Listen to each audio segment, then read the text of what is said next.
afternoon, everyone, and welcome to Employers Advantage Team Discussion for February. Today, we will be talking about recruiting, thinking differently. So team, let's dive in. What are some ways that you believe companies can think outside the box when it comes to recruiting? That is a great question, Meghan. And hopefully it's one that everyone, all of our clients and particularly small businesses are asking themselves. So I think we're all fairly knowledgeable about the current market. Recruitment is very difficult in the way that we used to recruit. So my encouragement to my clients in particular have been, how can we think about recruiting for this position differently? A great example, I have a nonprofit client who cannot change the requirements. It's a grant funded position. We cannot offer any more money. So we know that we are not competitive when it comes to pay. So my question to her is, where can we find flexibility? Can we find flexibility in being in the office or being out of the office? If someone doesn't need benefits, can we have more pay? Do you have the flexibility to do those type of things? Do you have flexibility in part-time versus full-time? Can you fill the need in a different capacity? So I think that's a great example of, let's try to think about, do we have internal capacity that we can train? Do we have areas where we can have some flexibility and be a little bit more fluid? It's really about evaluating your need versus such and such left, they're an accountant, we need another accountant, they need to have X, Y, and Z, and then posting it and doing the same thing over and over.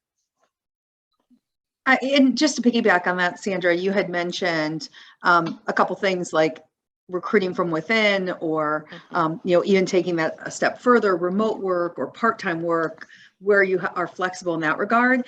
And to take it a step further, when we talk about promoting within, part of the focus might not necessarily be on advancing the post on job boards or spending more money on job boards. It might be spending more money on internal training so that you have a pathway for individuals to promote from within. So it's shifting that budget elsewhere that kind of accommodate more of a long-term objective than just the short-term that position. And there's lots of upsides to promoting and hiring from within.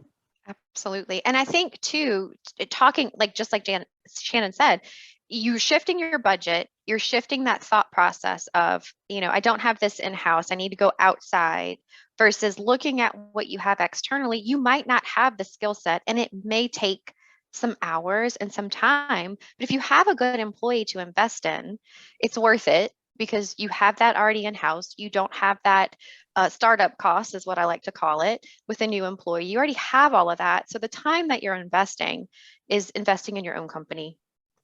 And I just think that's a great way to look at it. Mm-hmm.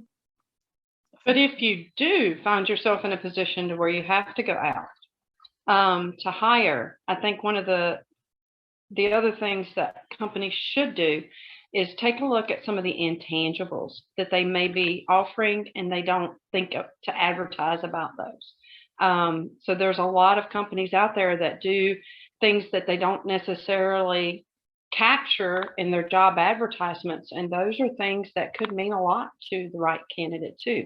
Do you do lunches? Do you provide gift cards? Do you provide little nuances? Maybe you provide water. Maybe you provide coffee.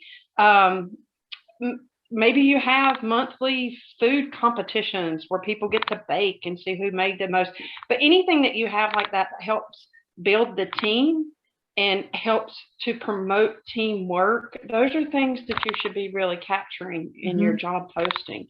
Because that helps get the right candidate that would fit in with your team.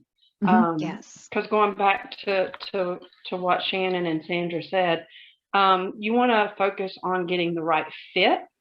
And there may be some things that you need to teach the person as far as some of the basic things to do the job. So the basic skills, if there's things that can be taught, but you have the right candidate for the fit, focus on that. Yep. And then teach what you need to teach. Absolutely.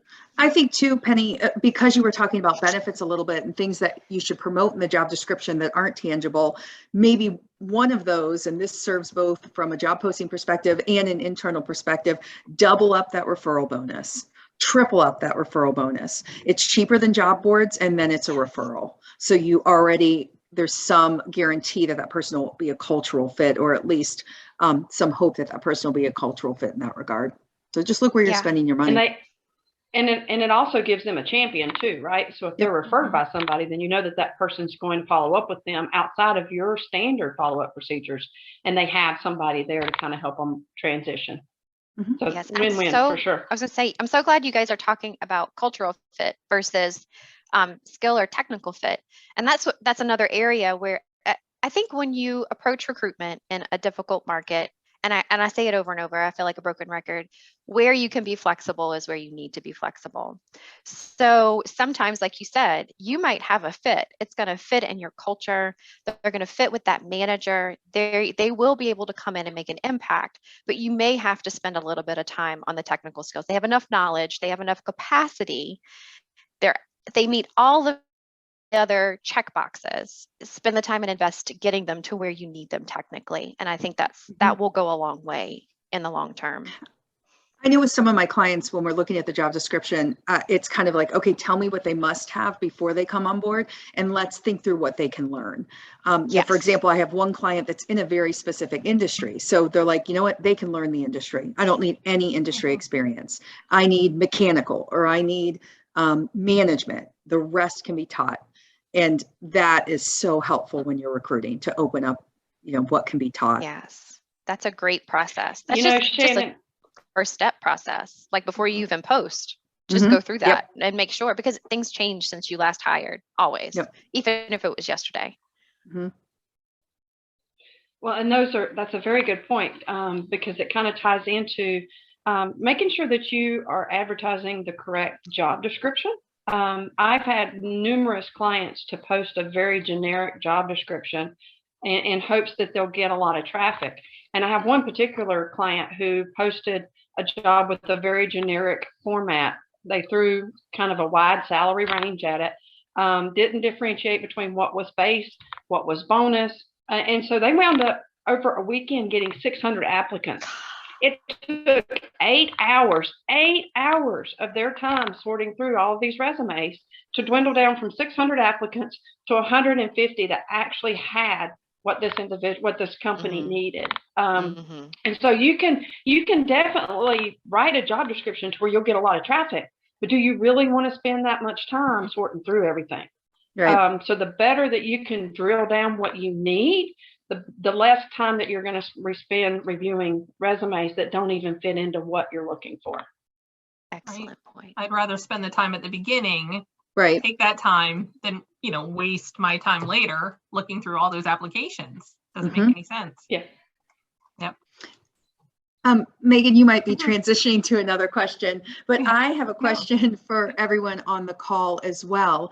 When you're posting a job, Sandra in particular, and maybe you put some pre-screeners, or you choose to or not to put some pre-screeners, I'm kind of back and forth about whether or not to put qualifiers on a job board, where I say eliminate candidates who don't have this, for two reasons. One, they might still be good, but secondly, people, like, for lack of a better word, misrepresent themselves. So it's really, I find it very useless, but I don't know if you find it, does it work? I use it with the expectation of knowing that, it is what it is, and it's only as good as the information that's put into it. I only choose deal breakers, or like absolute, like they get an automatic rejection if they don't meet the very minimum of the qualifications. So if we have that conversation, like you said earlier, Shannon, and we're going through with our client, what are the bare minimums? Like that's what I use qualifiers or pre-screeners for, is just that minimum. So that if we do have 600 applicants that come through for a position, that we're not spending the 8 hours, that we have kind of narrowed it down to at least the minimums. And so then I get to go back and choose, okay, now this is where I want to spend my time. They may not have as much experience as we would like them to, but I'm going to call them, see if they're a fit. That's how I use them. I'd like to know how you guys use them, if you do. Crickets. I'm never sure. Like, I'm truly, I'm hit or miss. Like sometimes if it'll, but like you said, that's useful. Must have management experience. If it's 5 to 7, must have 4 years of management experience. Something along those lines. Exactly. That's how I set them up, so that they are somewhat useful. They get me looking at least the people that have some type of experience that's related to the position. And then I can look at those and make a final determination of, are we going to engage with this person or not? Yeah, because the perfect candidate could be there and just have one less year of experience. Exactly. And in the scheme of things, it's not that Right. much, but if they have experience, that's great. Yeah, but things that are going to matter, you Mhm. know, if the position is an on-site position, I'm probably going to ask if you are going to commute every day to the job. And that's a great Mhm. pre-screener, because why would I waste your time if you're interested in a remote position when I know that that's never going to be an opportunity for this role? Exactly. Stuff like that. That's kind of where I use those particular screeners. Good Mhm. question, Shannon. So, are there any other things you guys can think of how companies can look outside the box? I know we've talked a little bit about training within the organization, not pigeonholing people based on exact amount of years of experience. We talked about, like, I know with us, we have a fringe benefit where we get so many dollars twice a year, and that's a fun benefit because we can spend it on things for ourselves where you might not do that normally. We also have coffee breaks every week that we all enjoy. It's our little time. We don't talk about work and we get together and we just chit chat, and it's a great way to get to know. And like you mentioned before about team culture, I think those are things that companies need to think about to talk about to potential candidates. Because I know with me, that made me feel like, okay, even though we're all remote, I'm still part of a team and I'm still getting to know everyone. So is there anything else? Oh, I was just going to say, because Penny had mentioned things like that, and maybe that's a category you add in the job posting. You know, you skim down the qualifications and, you know, tap into the necessities, and then add a benefits offering. And even if those benefits offerings are fringe benefits or coffee breaks, anything like that, to promote your work environment, you have to rethink, because to some extent now you're selling yourself, which isn't always the case in a job market. So you have to spend that energy to create categories and job postings that do just that, sell yourselves a little bit. That's exactly what I was going to say. We are in a market where candidates are kind of running the show, right? Which is different from how we have recruited in the past. We've recruited in the past where, you know, this is our value statement, you know, people want to work here, and we have the choices that we have. They're just, you know, lots and lots of choices for the employer. And I think we have shifted to more of where employers are really needing to do the work. Like, they're the ones that are needing to be flexible. They're the ones that are needing to do the selling. They're the ones that need to act quickly and let the you know, fit into candidate schedules and those kind of things. It's definitely a candidate market out there, and whoever is part of your recruitment process needs to feel comfortable enough to do that, because sometimes it's difficult, because a lot of managers or some managers might be like, you know, why do you want to work here? You know, tell me all about that. Where it really should be like, how can we fit into what you're looking for, type situation. So I'm glad Shannon brought that up, because that's definitely the kind of market we have going on right now. Yeah, one of the things that you'll benefit from thinking of, and not necessarily to give a plug to a certain place where I do a lot of my job postings, but the one website that I use a lot has a space there for like a one-liner. So if you were just wrapping up what it's like to work for you in one line, that would be your sales pitch. You know, I have one client, they do 4-day work weeks. And so their one-liner is, how does a 4-day work week sound? If it sounds good, then come talk to us. I've had another client to say, you know what? We really like coffee. And if you like coffee too, then come chat with us. And so it's one of those things where you just kind of think of what makes you separate, throw it into a one-liner, and then put it at the top. And that's what's going to draw the interest into the postings that you put out there. Penny, I've also changed job titles. I spend a lot of time on the job title. Even if it's not the job title they're going to have necessarily when they start, I'll put a keyword in that job title to capture people's attention. And that word might be part-time. That word might be remote. If the position is management, but they need hands-on, then it might be something that connects to that hands-on experience. So I really like the one-liners, and the titles now play such a significant role. I think the other thing we talk about, and Sandra, we go back and forth with this one because we're all kind of exhausted by it, but different places to recruit, where can we recruit? And I know there's ways in which you can diversify the job boards you use. You can look at job boards that are industry specific or position specific. I know diversity, equity, and inclusion is something that's very important to clients right now. You can look at boards that tap into that market, networking, organizations that you can join. Now, for all the time you put into this, you may get one candidate, but it might be worth it. So you just have to really take a step back and say, where do I want to spend my money? Where do I want to spend my time? And then make smart decisions based on that. Yeah, I always have to set realistic expectations. There is no hidden source out there. There is no like magic wand that's like, where can we easily post this? Like Shannon said, like you do have to make a determination of how much money can you spend, how much time are you going to invest? And then if you do only get one candidate, are you okay with that? To evaluating different sources. There are plenty, like she said, plenty of job boards, plenty of different places that you can spend time and energy. And it's all about what are your expectations for your return on investment and what are you going to be okay with? Keep cutting Penny off. Penny. And the one thing, no, you're fine. I was just going to say, the one thing too that we haven't chatted about, and I think it's very important as well, is because the marketplace is changing so rapidly, check and make sure that the pay that you're advertising is comparable for the position. Yes. I had another candidate and they had a pay range that they wanted to pay. And that they had built into their budget. They put out the advertisement, they put it over the weekend, thought that they would get a few.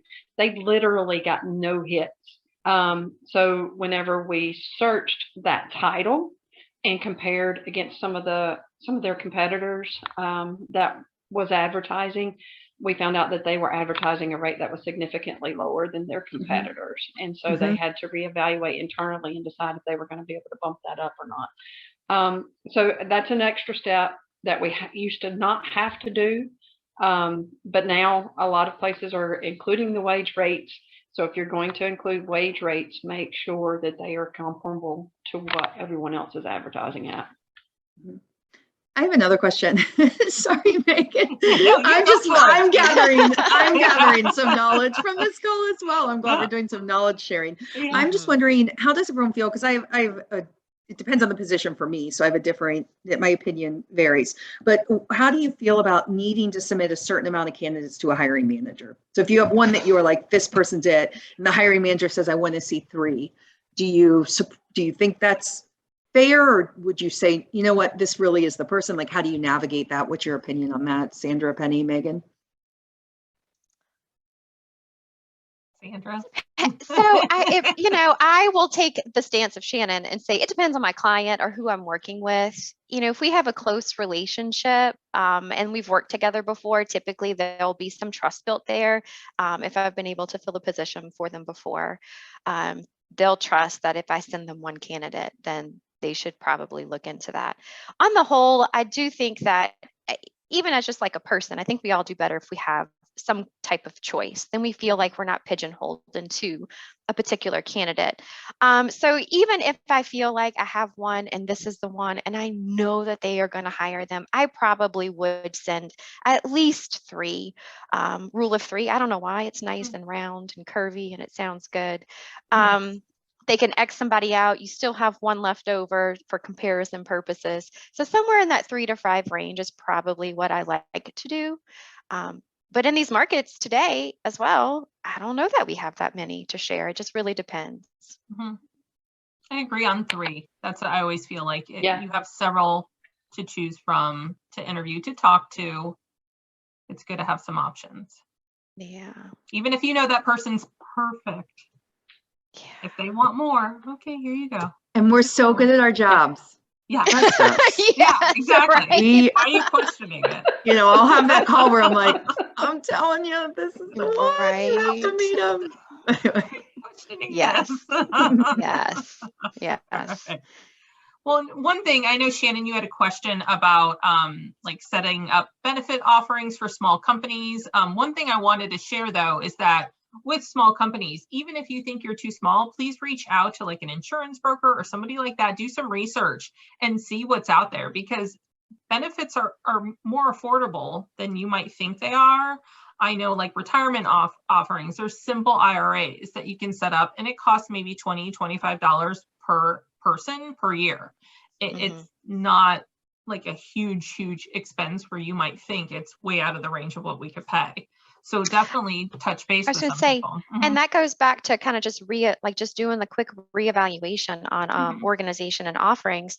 I was on a webinar last week talking about holistic approach to benefits, and their key message that I kind of latched onto, because a lot of it was very applicable to large businesses, because large businesses have these large budgets and they can offer these very personalized set of benefits, but a lot of times our smaller organizations aren't able to do that.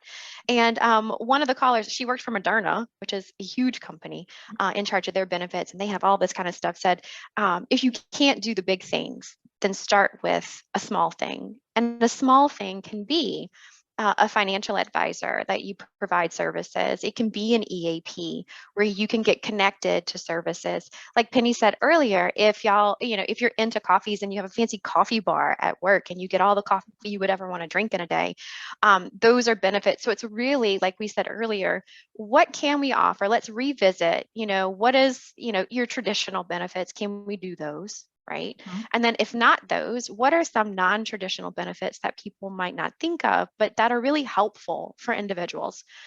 One of the things that they offered was having access to BetterHelp, which is like a mental health therapy service. They have a really low cost, high return on what you can access.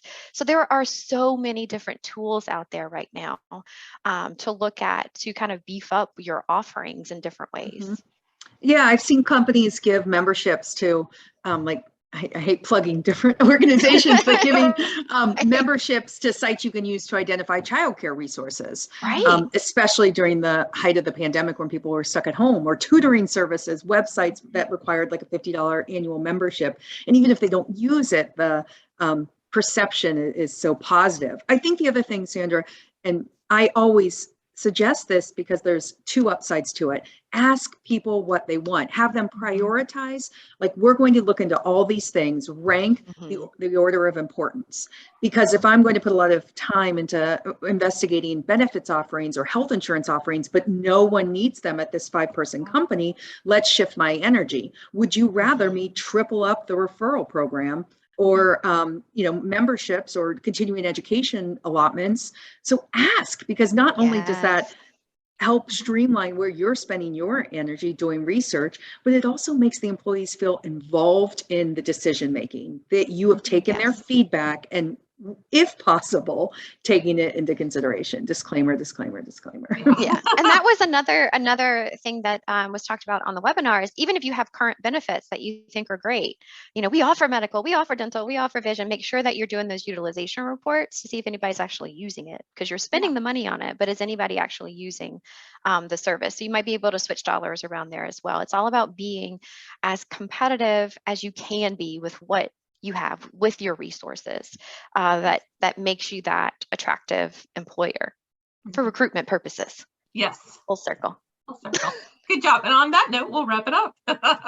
Well, thank you everyone for joining us. We really appreciate it. And thank you, team, for a great discussion as always.